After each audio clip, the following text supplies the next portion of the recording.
Vamos começar hoje o livro de Samuel, capítulo 1. Havia um homem da tribo de Efraim chamado Eucana, que vivia na cidade de Ramá, na região montanhosa de Efraim. Ele era filho de Jeroão, neto de Eliú, bisneto de Tou e trineto de Zufi. Eucana tinha duas mulheres, Ana e Penina. Penina tinha filhos, porém Ana não tinha.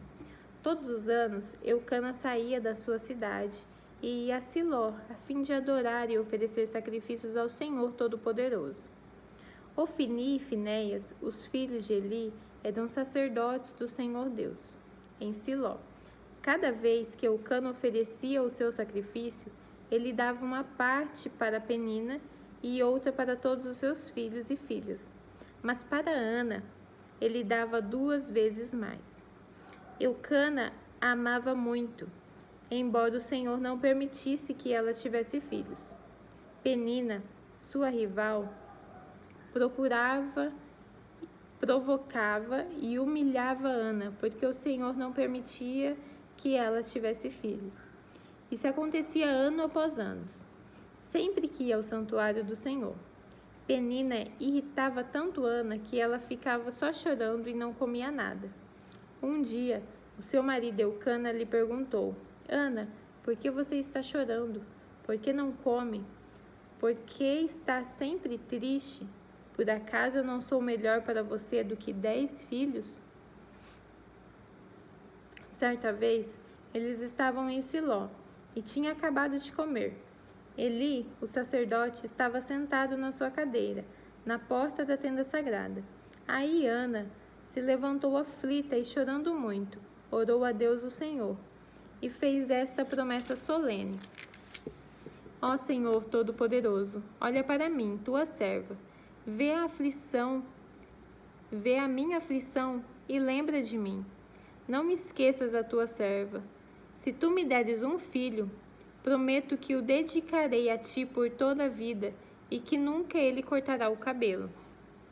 Ana continuou orando ao Senhor durante todo o tempo, que Eli começou a prestar atenção nela e notou que os seus lábios se mexiam, porém não saía nenhum som. Ana estava orando em silêncio, mas Eli pensou que ela estava bêbada e disse: Até quando você vai ficar embriagada? Veja se para de beber. Senhor, respondeu ela, eu não estou bêbada, não bebi nem vinho nem cerveja.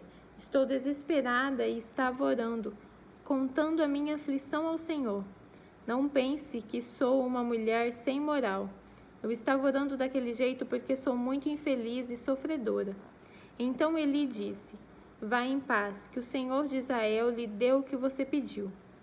Que o Senhor sempre pense bem de mim, respondeu ela, e saiu.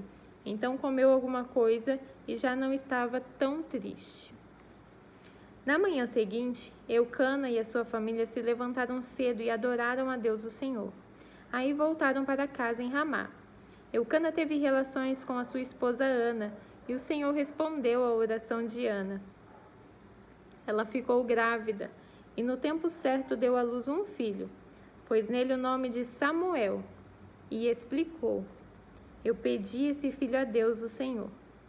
Eucana e a sua família foram a Siló para oferecer ao Senhor o sacrifício anual e o sacrifício especial que ele havia prometido. Ana, porém, não foi. Ela disse ao marido: Assim que o menino for desmamado, eu o levarei ao santuário de Deus, o Senhor, para que ele fique lá toda a sua vida. Eucana respondeu: Faça o que achar melhor. Fique em casa até que ele seja desmamado, e o Senhor faça o que de fato se cumpra a promessa que você fez. Então Ana ficou em casa e amamentou o filho. Depois que ele foi desmamado, ela o levou a Siló. Levou também um touro de 3 anos, 10 quilos de farinha e um odre cheio de vinho. Samuel era muito novo quando a sua mãe o levou à casa do Senhor em Siló. Os pais de Samuel ofereceram um touro em sacrifício e levaram o menino para Eli. Ana disse: Meu senhor, juro pela sua vida que sou aquela mulher que o Senhor viu aqui de pé orando. Eu pedi essa criança a Deus o Senhor e ele me deu o que pedi. Por isso agora eu estou dedicando este menino ao Senhor.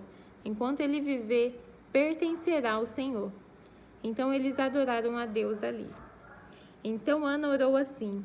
Capítulo 2. Então Ana orou assim: O Senhor Deus encheu o meu coração de alegria por causa do que Ele fez. Eu ando de cabeça erguida. Estou rindo dos meus inimigos e me sinto feliz, pois Deus me ajudou. Ninguém é santo como o Senhor. Não existe outro Deus além dele, e não há nenhum protetor como o nosso Deus. Não fiquem contando vantagens e não digam mais palavras orgulhosas, pois o Senhor é Deus que conhece e julga tudo o que as pessoas fazem. Os arcos dos soldados fortes estão quebrados, mas os soldados fracos se tornam fortes. O que antes estava fartos, agora se empregam para ganhar comida, mas os que tinham fome agora estão satisfeitos. A mulher que não podia ter filhos deu à luz a 7 filhos, mas a que possuía muitos filhos ficou sem nenhum. O Senhor Deus é quem tira a vida e é quem dá. É Ele quem manda a pessoa para o mundo dos mortos e a faz voltar de lá. Ele faz com que alguns fiquem pobres e outros ricos. Rebaixa uns e eleva outros. Deus levanta os pobres do pó e tira da miséria os necessitados. Ele faz com que os pobres sejam companheiros dos príncipes e os põe em lugares de honra. Os alicerces da terra são de Deus, o Senhor. Ele construiu o mundo sobre eles. Ele protege a vida dos que são fiéis a ele. Mas deixa que os maus desapareçam na escuridão, pois ninguém vence pela sua própria força. Os inimigos de Deus, o Senhor, serão destruídos. Ele trovejará do céu contra eles. O Senhor julgará o mundo inteiro. Ele dará o poder ao seu rei e dará a vitória a esse rei que ele escolheu. Então Eucana voltou para sua casa em Ramá, mas o menino Samuel ficou em Siló no serviço de Deus, o Senhor, como ajudante do sacerdote Eli. Os filhos do sacerdote Eli não prestavam e não se importavam com Deus, o Senhor. Eles não obedeciam os regulamentos a respeito daquilo que os sacerdotes tinham o direito de exigir do povo. Quando o homem estava oferecendo o seu sacrifício, o ajudante do sacerdote vinha com um garfo de 3 dentes. E enquanto a carne estava cozinhando, ele enfiava o garfo dentro da panela e tudo que o garfo tirava ficava sendo do sacerdote. Era o costume fazer isso todas as vezes que um israelita ia em Siló para oferecer sacrifícios. Mas antes mesmo de a gordura ser tirada da carne e queimada, os filhos de Eli mandavam que o ajudante do sacerdote fosse e dissesse a quem estava oferecendo o sacrifício: me entregue um pedaço de carne para o sacerdote assar. Ele não vai aceitar de você carne cozida, mas só carne crua. E se o homem respondia: deixe que a gordura queime primeiro, depois você tira o que quiser, o ajudante do sacerdote dizia: não, entregue logo essa carne, senão eu tomarei à força. Assim os filhos de Eli tratavam com muito desprezo as ofertas trazidas a Deus, o Senhor. E para o Senhor, o pecado desses moços era muito grave. Samuel continuava no serviço de Deus, o Senhor. Embora ainda fosse menino, vestia um manto sacerdotal de linho. Ana, sua mãe, todos os anos fazia uma túnica para ele e a levava quando ia com o seu marido oferecer o sacrifício anual. Então Eli abençoava Eucana e a sua mulher e dizia: que o Senhor Deus dê a você e a Ana, a sua mulher, outros filhos, para tomarem o lugar do que foi dedicado a ele. Depois eles voltaram para casa, e o Senhor abençoou Ana, e ela teve mais 3 filhos e 2 filhas. E o menino Samuel crescia no serviço de Deus, o Senhor. Eli já estava muito velho. Ele ouvia falar de tudo que os seus filhos faziam aos israelitas e também que eles estavam tendo relações com as mulheres que trabalhavam na entrada da tenda sagrada. Então ele disse: por que é que vocês estão fazendo essas coisas? Todos me falam do mal que vocês estão praticando. Porém, parem com isso, meus filhos. Eu estou ouvindo o povo do Senhor Deus dizer coisas terríveis a respeito de vocês. Se uma pessoa peca contra outra, o Senhor pode defendê-la. Mas quem pode defender aquele que peca contra Deus? Mas eles não ouviram o pai, pois o Senhor havia resolvido matá-los. E o menino Samuel continuava a crescer, e tanto o Senhor como as pessoas gostavam cada vez mais dele. Então o profeta procurou Eli e lhe deu esta mensagem de Deus, o Senhor. Eu me revelei ao seu antepassado Arão, quando ele e a sua família eram escravos no Egito. Você sabe que eu os escolhi entre todas as tribos de Israel para serem meus sacerdotes, servirem no altar, queimarem incenso e usarem o manto sacerdotal na minha presença. E dei a eles o direito de ficarem com uma parte dos sacrifícios queimados no altar. Por que é que vocês olham com tanta ganância para os sacrifícios e ofertas que eu ordenei que me fossem feitos? Eli, por que você honra os seus filhos mais do que a mim, deixando que eles engordem, comendo a melhor parte de todos os sacrifícios que o meu povo me oferece? Eu, o Senhor, o Deus de Israel, prometi no passado que a sua família e os seus antepassados me serviriam para sempre como sacerdotes. Mas agora eu digo que isso não vai continuar, pois respeitarei os que me respeitam, mas desprezarei os que me desprezam. Olhe, está chegando o tempo em que eu matarei todos os moços da sua família e da família do seu pai, para que nenhum homem da sua família chegue a ficar velho. Você passará dificuldades e terá inveja de todas as coisas boas que eu vou dar ao povo de Israel, mas ninguém da sua família chegará a ficar velho. Deixarei vivo apenas um dos seus descendentes, que será meu sacerdote. Mas ele ficará cego e perderá toda a esperança, e todos os outros descendentes morrerão de morte violenta. Ofni e Finéias, os seus 2 filhos, morrerão no mesmo dia, e isso será uma prova para você de que o que eu disse é verdade. Escolherei para mim um sacerdote fiel, e ele fará tudo o que eu quero. Darei a ele descendentes para sempre estarem a serviço do rei que eu escolher. E todos os outros descendentes de você que, por acaso, ficarem com vida, terão de se curvar diante do rei para pedir dinheiro e comida, e implorarão para ajudar os sacerdotes, a fim de terem alguma coisa para comer. Capítulo 3. Samuel ainda era menino e ajudava Eli na adoração a Deus, o Senhor. Naqueles dias, poucas mensagens vinham do Senhor, e as visões também eram muito raras. Certa noite, Eli, já quase cego, estava dormindo no quarto. Samuel dormia na tenda sagrada, onde ficava a Arca da Aliança, e a lâmpada de Deus ainda estava acesa. Então o Senhor Deus chamou: Samuel, Samuel. Estou aqui, respondeu ele. Então correu para onde Eli estava e disse: O Senhor me chamou? Estou aqui. Mas Eli respondeu: Eu não chamei você, volte para a cama. E Samuel voltou. Então o Senhor Deus tornou a chamar Samuel. O menino se levantou, foi aonde Eli estava e disse: O Senhor me chamou, estou aqui. Mas Eli tornou a responder: Eu não chamei você, filho, volte para a cama.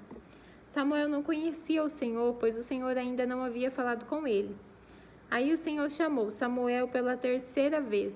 Ele se levantou, foi aonde Eli estava e disse: O Senhor me chamou, estou aqui. Então Eli compreendeu que era o Senhor quem estava chamando o menino e ordenou: Volte para a cama. Se ele chamar você outra vez, me emocionei. Diga, fala, ó Senhor, pois o teu servo está escutando. E Samuel voltou para a cama. Então o Senhor veio e ficou ali, e como havia feito antes, disse: Samuel, Samuel. Fala, pois o teu servo está escutando, respondeu Samuel. E o Senhor disse: Eu vou fazer com o povo de Israel uma coisa tão terrível, que todos os que ouvirem a respeito disso ficarão apavorados. Naquele dia farei contra Eli tudo o que disse a respeito da família dele, do começo até o fim. Eu lhe disse que ia castigar a sua família para sempre, porque os seus filhos disseram coisas más contra mim. Eli sabia que eu ia fazer isso, mas não os fez parar. Por isso, juro à família de Eli que nenhum sacrifício ou oferta poderá apagar o seu terrível pecado. Samuel ficou na cama até de manhã. Aí se levantou e abriu os portões da área da tenda sagrada. Ele estava com medo de falar com Eli sobre a visão que havia tido. Mas Eli chamou: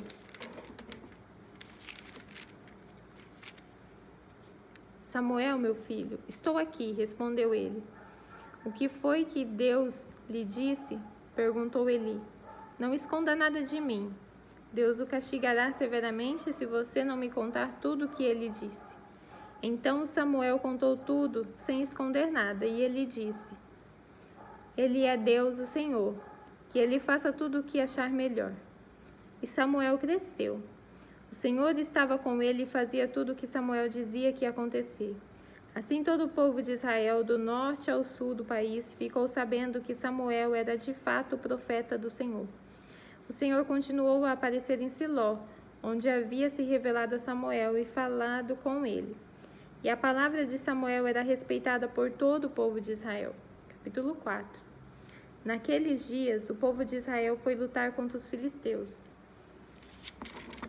Os israelitas acamparam em Ebenezer e os filisteus em África. Os filisteus se aprontaram e entraram na luta. Eles venceram os israelitas, matando no campo de batalha mais ou menos 4.000 soldados. Quando aqueles que tinham escapado voltaram ao acampamento, os líderes do povo de Israel disseram: Por que é que o Senhor Deus deixou que os filisteus nos vencessem hoje?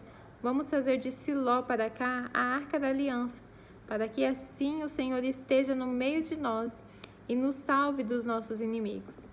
Então mandaram mensageiros a Siló para trazerem a Arca da Aliança do Senhor Todo-Poderoso, que se assenta no seu trono entre os querubins. E Ofni e Finéia, os 2 filhos de Eli, vieram junto com a arca.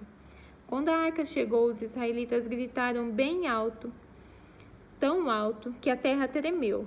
Os filisteus ouviram os gritos e disseram: Escutem esses gritos no acampamento dos hebreus. O que será que aconteceu? Quando souberam que a arca da aliança do Senhor havia chegado no acampamento hebreu, os filisteus ficaram com medo e disseram: Um Deus chegou no acampamento dos israelitas. Ai de nós! Nunca aconteceu uma coisa assim. Ai de nós! Quem poderá nos salvar destes poderosos deuses? São os deuses que atacaram os egípcios com todo tipo de praga no deserto. Sejam corajosos, filisteus, lutem como homens e seremos escravos dos hebreus. Como eles já foram nossos escravos, lutem como homens. Assim os filisteus lutaram. Os israelitas foram vencidos e fugiram correndo para suas casas, e houve uma grande matança. 30.000 israelitas foram mortos. Então os filisteus tomaram a arca de Deus, e Ofni e Finéias, os filhos de Eli, foram mortos. Um homem da tribo de Benjamim correu desde o campo de batalha até Siló e chegou lá no mesmo dia. Para mostrar a sua tristeza, ele havia rasgado as suas roupas e posto na terra na cabeça. Eli estava sentado numa cadeira perto da estrada esperando. Ele estava muito preocupado com a arca da aliança. Quando o homem deu a notícia, toda a gente da cidade ficou apavorada e começou a chorar alto. Eli ouviu os gritos e perguntou: Que barulho é esse? Então o homem correu para contar as notícias a Eli. Eli estava com 98 anos e completamente cego. O homem disse: Eu fugi da batalha e hoje mesmo vim correndo de lá até aqui. O que aconteceu, meu filho? Perguntou Eli. O povo de Israel fugiu dos filisteus, respondeu o mensageiro. Foi uma terrível derrota para nós. Além de tudo, os seus filhos Ofni e Finéias foram mortos e os filisteus tomaram a arca da aliança. Quando ouviu falar na arca, ele caiu com a cadeira para trás, perto do portão da cidade. Ele estava muito velho e gordo. Por isso, quando caiu, quebrou o pescoço e morreu. Eli foi o líder do povo de Israel 40 anos. A nora de Eli, a mulher de Finéias, estava grávida e já quase na época de ter a criança. Quando ela soube que a arca de Deus havia sido tomada e que o seu sogro e o seu marido tinham morrido, começou a ter as dores do parto e deu à luz. Ela estava morrendo, mas as mulheres que a ajudavam disseram: Tenha coragem, você ganhou um filho. Ela não se interessou e não respondeu, mas deu ao menino o nome de Icabô, explicando: A glória saiu de Israel. Disse isso falando da tomada da arca de Deus e da morte do seu sogro e do seu marido. Ela disse: a glória saiu de Israel, pois a arca de Deus foi tomada pelos nossos inimigos. Terminamos por hoje.